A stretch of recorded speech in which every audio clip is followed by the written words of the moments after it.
వారి బంధువులకు కానివ్వండి వారికి సంబంధించిన మనుషులకు మాత్రమే ఈ కమిటీలో వేసుకొని వాళ్ళకు మాత్రమే ఇళ్లను కేటాయించడం జరుగుతున్నది.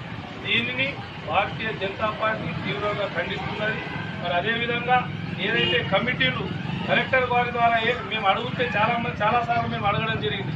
ఈ కమిటీలు ఏందని ఎంపీడీఓ గారిని కానివ్వండి ప్రతి మండల ఎంపీడీఓకి అడిగినా ఈ కమిటీలు కలెక్టర్ గారేమో వచ్చి ఊళ్ళో ఏలే కాంగ్రెస్ పార్టీకి సంబంధించిన కొంతమంది బడా నాయకులు ఎంపీడీఓల మీద సెక్రటరీల మీద ఒత్తిడి తీసుకొచ్చి కేవలం వారి పార్టీకి సంబంధించిన వారి పార్టీకి అనుకూలంగా ఉన్న వాళ్లకు వారికి దగ్గరున్న బంధువులకు మాత్రమే ఈ యొక్క ఇందిరమ్మ కమిటీ ఇళ్లను ఇవ్వడం జరుగుతున్నది. ఏదైతే కలెక్టర్ గారికి మేము ఒకటే విన్నపం చేస్తున్నాం, ఏదైతే ఇందిరమ్మ కమిటీలు ఇప్పుడు వేయడం జరిగిందో ఆ కమిటీలో కేవలం కాంగ్రెస్ పార్టీకి చెందిన నాయకులు మాత్రమే ఎక్కువ మొత్తంలో ఉన్నారు. కొన్ని జాగాలో అయితే వేరే పార్టీ నాయకులు ఎక్కడో ఒక్కొక్క గ్రామాల్లో ఒకరో ఇద్దరో వేరే పార్టీకి సంబంధించిన నాయకులు.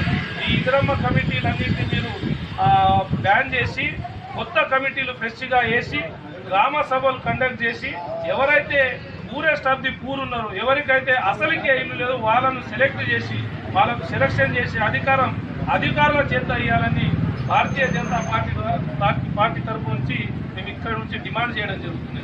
లేని ఎడల ఏదైతే ఆదిలాబాద్ జిల్లా కానివ్వండి ఆదిలాబాద్ జిల్లాలోని ప్రతి మండలంలో పెద్ద ఎత్తున కలెక్టర్ ముట్టడి అదేవిధంగా మండల ఆఫీసుల ముట్టడి కార్యక్రమం చేపడతామని హెచ్చరించడం జరుగుతుంది.